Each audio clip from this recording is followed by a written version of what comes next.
in a world far removed from the mystical battles of the shadow realm. Here, in a long-term care hospital specializing in dementia, life moves to the slow, predictable rhythm of routine medical oversight. Among the patients is Mara, a woman who has languished under the heavy fog of dementia for years, seemingly disconnected from the world around her. A nurse, deeply familiar with Mara's history, chats with a colleague, noting a peculiar change. "She's been here for years. No relatives ever visit," the nurse explains. "But a few weeks ago, she started showing signs of brain activity, quite unusual for her condition." Suddenly, the tranquility of the day is shattered when Mara awakens with a start, her voice piercing the usual hum of the hospital as she screams a name. "Simon!" The nurses, startled by the intensity of her outburst, rush to her aid, summoning the medical team for an urgent assessment. The doctors arrive swiftly, weaving through the corridors with practiced urgency. After a thorough examination, they are baffled to find Mara not only alert, but seemingly normal. The shadows of dementia that had clouded her mind mysteriously lifted. Mara speaks fervently of her husband, Simon Winter, a man whose existence cannot be verified in any records. Her consistent narrative about Simon's role in her miraculous recovery puzzles the medical team. Over the following months, Mara undergoes a battery of tests. Each one returns more puzzling than the last. There is no scientific explanation for her sudden reversal from dementia. Despite her insistence that her husband cured her, the lack of medical justification and her restored health lead to her discharge. Once released, Mara wastes no time. She travels directly to what was once her home, driven by a mix of hope and memory.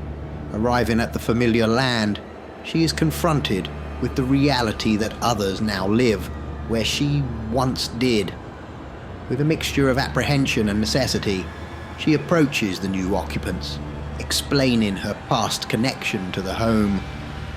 "I used to live here," she tells them, a hint of desperation in her voice.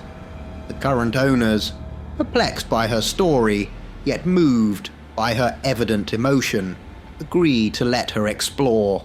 Mara's steps lead her to a small building on the property, one she refers to as her childhood den. It was once the den of the Alpha, a place tied deeply to her memories of Simon and the life they shared before the world changed. As Mara walks through the den, each corner and shadow stirs memories of a past so intertwined with the extraordinary events of the shadow realm, yet so distant from the reality she now faces. The chapter closes as Mara stands in the den, the weight of her memories pressing around her, the mystery of Simon's existence and her cure hanging in the air like the dust motes dancing in the sunlight, streaming through the old windows. Mara settles into her rented apartment, the reality of her situation slowly sinking in. She opens her laptop and launches Google, her fingers hesitating slightly before she types in the words vampires, werewolves, and zombies. She sifts through pages of search results, all pointing to the same conclusion. These creatures are nothing more than myths and legends, confined to the pages of novels and the screens of cinema. No trace of a reality where werewolves conquered the world exists in any credible source. A sense of isolation creeps into her as she realizes just how different this world is from the one in her memories. Determined for answers, Mara decides her next stop must be the Graham family home, a name and place etched deep in her memories as significant. She arrives at the quaint, well-kept property and knocks on the door with a mix of hope and trepidation. A man answers, his appearance rugged and wary. "Excuse me, are you John Graham?" Mara asks, trying to keep her voice steady. "Why, yes, I am," he responds cautiously, his eyes narrowing slightly. "This is our land, and has been in our family for many years. Can I help you?" Mara takes a deep breath before asking, "Are you the keepers?" John's expression hardens, his gaze becoming more intense as he evaluates her question. After a tense moment, he nods slowly. "Yes, our family is entrusted to keep the legacy from ever escaping." His voice is low, filled with a mix of pride and burden. "How do you know this?" John asks, his curiosity piqued yet still guarded. "I have seen him. I have met him," Mara replies, her words filled with a confidence that comes from her vivid memories. John looks confused and somewhat alarmed. His hand hovers near the door, ready to close it as he says, "I'll give you 3 seconds before I close this door." Mara, feeling the door of opportunity closing, quickly says one word, "Winter." John freezes, the colour draining from his face. He stares at Mara, reassessing her not as a threat, but possibly as someone with profound knowledge of his family's secret burden. "Come in," he says finally, stepping aside to allow her into the home. As Mara steps inside, the door closes behind her, sealing them in with the legacy of the Graham family and the mysterious ties to her past. The conversation that follows promises to unravel more about the hidden truths of this world, and perhaps the role Simon Winter played in it. John leads Mara through a dimly lit corridor of his old family home. The wooden steps creak under their weight as they descend into the cellar. A place that feels both sacred and secret. At the bottom, John approaches a heavy door, its old lock clicking loudly as he turns the key. He pushes the door open, and they step inside a dark room. John flicks on the light switch, and the room is bathed in a dull yellow light. Directly ahead, under a single beam of light, sits a glass case. Inside it rests an object that instantly draws Mara's gaze, the Mask of Winter. It's an ancient artifact, its surface aged, yet still reflecting light with an almost mystical quality. John begins to explain as Mara steps closer to the glass case, her eyes fixed on the mask. "We are the keepers of the mask, as our fathers were before us," he says with a solemn tone. "This mask has been passed down from father to son for as long as my family has existed." Intrigued and somewhat mesmerized, Mara leans closer to the glass. "May I?" she asks, gesturing towards the mask. John nods. "Go ahead, look into the mask." As Mara peers into the reflective chrome surface of the mask, her vision blurs for a moment before she sees vivid scenes unfold. She glimpses a supernatural world alive with vampires, werewolves, and the undead. Entities that are now merely the stuff of legends, yet they seem alive and moving within the depths of the mask. "How old is this mask?" Mara asks, her voice filled with awe. John replies, "It has been in my family for generations, passed down as a sacred duty to keep it from the outside world."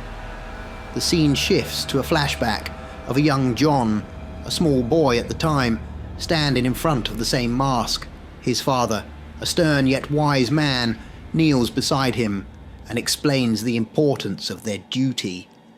"The outside world must never know of this mask," he says, his voice echoing in the small cellar, "for within it lie creatures that, if released, could return to life." His father continues, "There is a prophecy that one day someone will come who speaks of winter. This person will have the power to end the mask's influence." Back in the present, Mara steps back from the mask, her mind racing with questions and possibilities. "So, the prophecy?" she starts to ask, turning to face John. "Yes," John interrupts, understanding her unspoken question. "Perhaps you are the one mentioned in the prophecy. Maybe you are here to end its power." He looks at Mara with a mixture of hope and fear, the weight of centuries resting on what happens next. with a palpable tension in the shadow realm. Eldur, brimming with the power of two gods, stands at the threshold of Lysanor's shadowy domain, his ambitions clear and his power at its zenith. Serana, ever supportive, nods in agreement with his plans, her eyes reflecting the fire of shared ambition. Soon, the reality itself will bow to the elders, Eldur proclaims, his voice echoing through the shadowy currents. Inside Lysanor's realm, the environment is starkly different. Vivid, tinted with lush, eternal greens, a stark contrast to the barren shadows outside. Here, Lysanor confers with Eldritch and the two alphas, their expressions grave. The air is heavy with the scent of an impending storm, a battle that could reshape the very fabric of their existence. Lysanor, typically serene, now wears a look of concern. Eldur wields a power that could eclipse even the gods, he cautions. Should he succeed in taking my strength, he will possess the ability to alter reality at a whim. Eldritch, analytical and cautious, adds, an Eldur-dominated reality would mean the end of diversity, the silencing of countless voices. It's not just the non-Elders who would suffer. Eldur's vision leaves no room for dissent or difference, even among our own kind. Lysanor nods, his gaze distant. Winter once balanced such powers, drawn upon us all to shape a reality governed by more than raw dominance. Eldur lacks this vision. He then turns to Eldritch. Can you not locate Winter? He is the key. Eldritch frowns. He is intertwined with Valen somehow. Valen's existence is ancient, woven into the very fabric of this realm.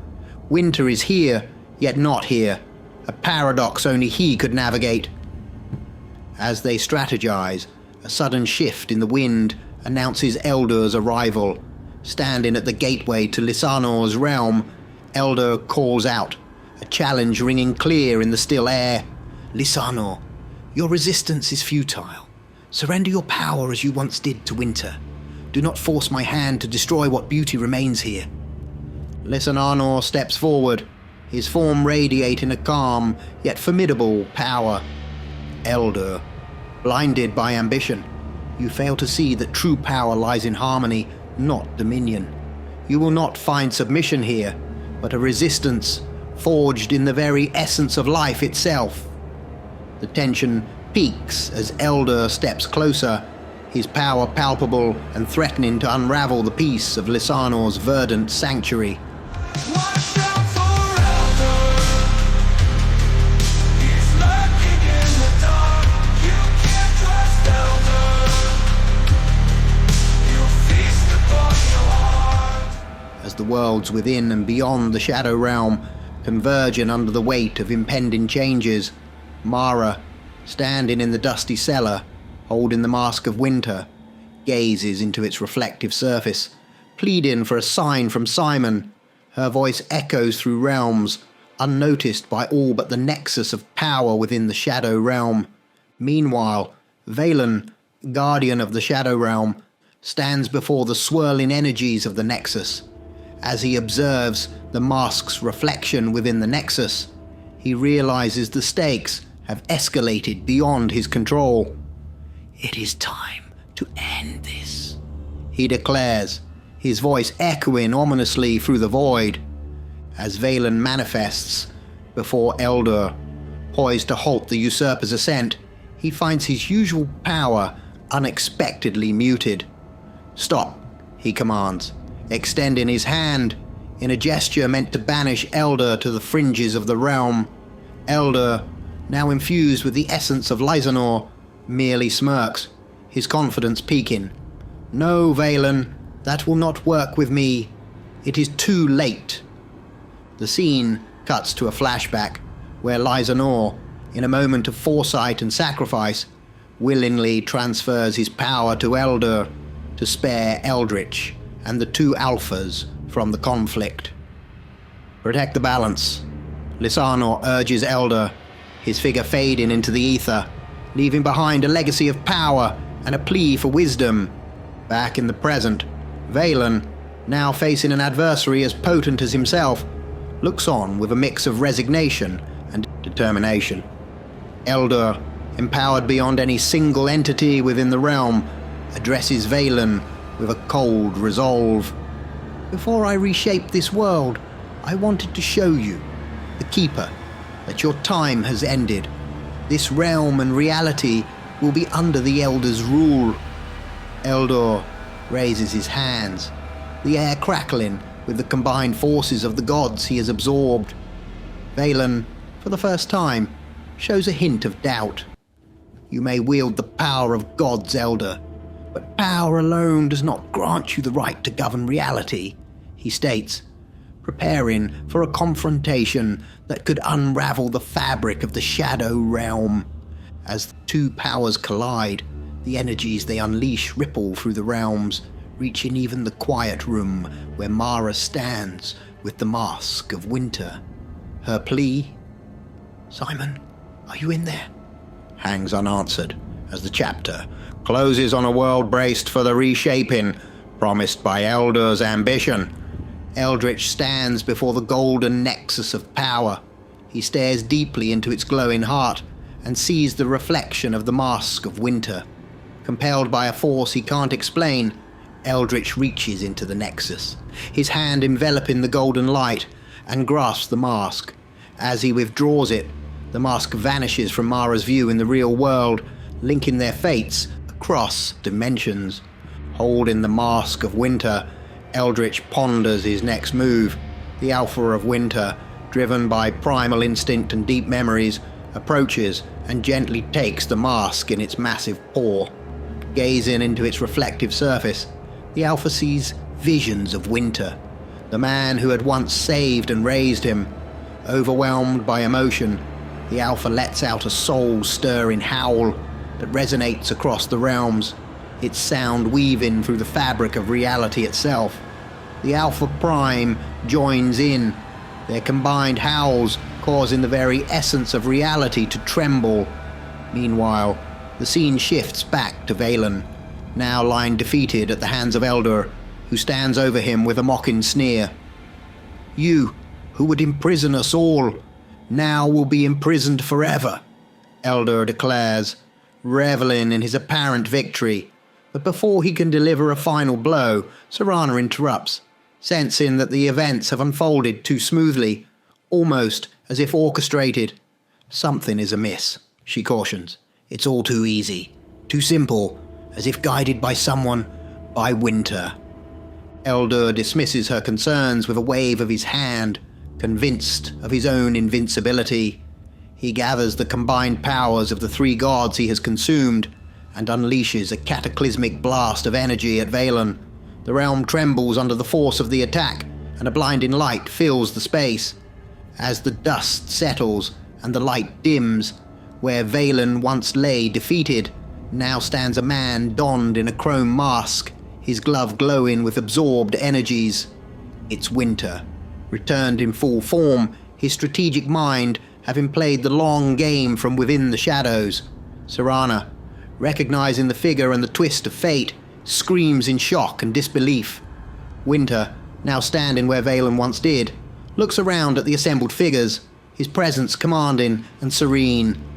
"It seems," he begins, his voice calm yet carrying an undeniable authority, "that some lessons must be learned anew, setting the stage for a confrontation that could reshape not just the Shadow Realm, but reality itself.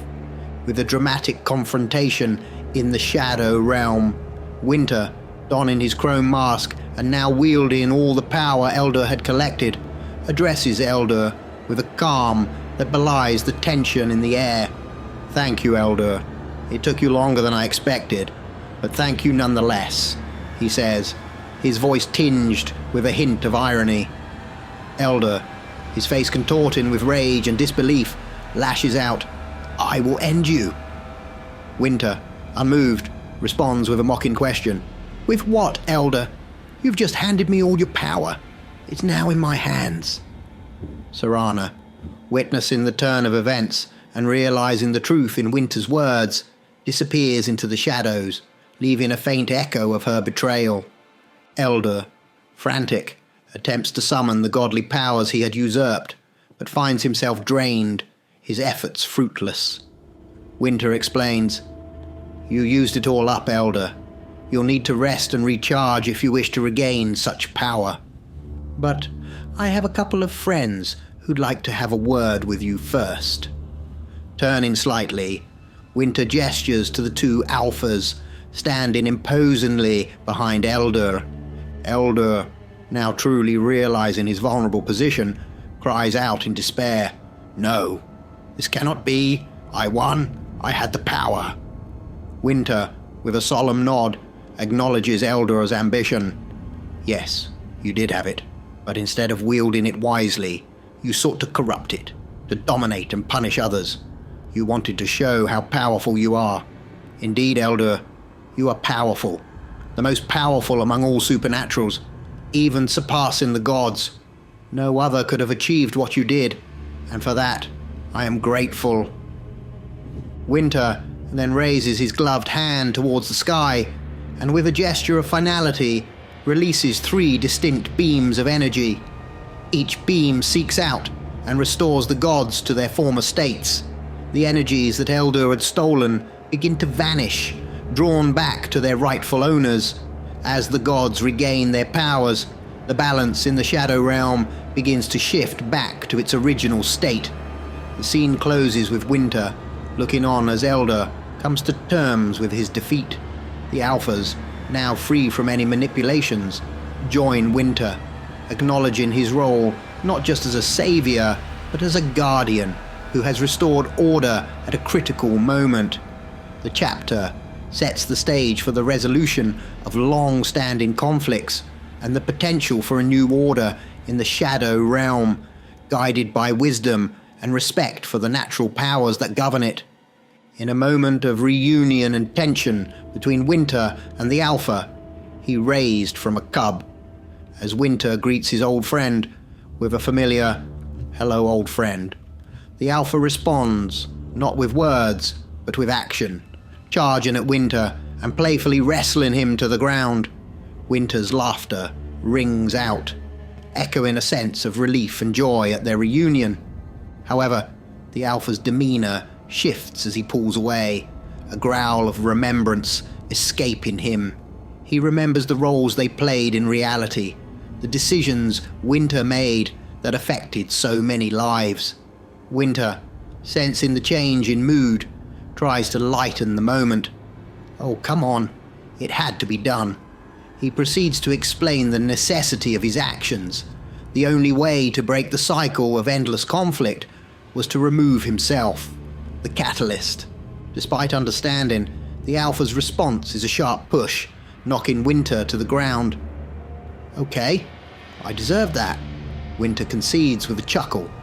In a gesture of reconciliation and love, the Alpha brushes up against Winter, reaffirming their bond. Following this, the Alpha Prime approaches. Its eyes, wild and red, soften as it too brushes against Winter in gratitude, recognizing his role in their liberation. The atmosphere shifts as Eldritch steps forward, his tone a mix of curiosity and respect. "So, this was all one of your plans then?" Winter's response is light, yet enigmatic. "You know a magician never reveals his tricks."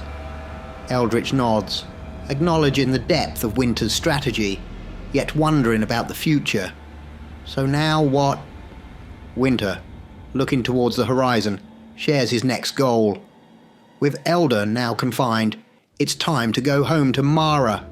Eldritch, puzzled by the logistics, inquires, "How?" Winter's reply hints at further depths of his strategic foresight, yet to be revealed, teasing the continuation of their adventures in Shadow Realm Part 6. The scene closes with Winter gazing out over the realm, his mind already weaving the path that would lead him back to Mara without restarting the cycle of chaos, hinting at yet another intricate plan yet to unfold in the upcoming installment of Crimson Dawn, The Shadow Realm, Episode 6.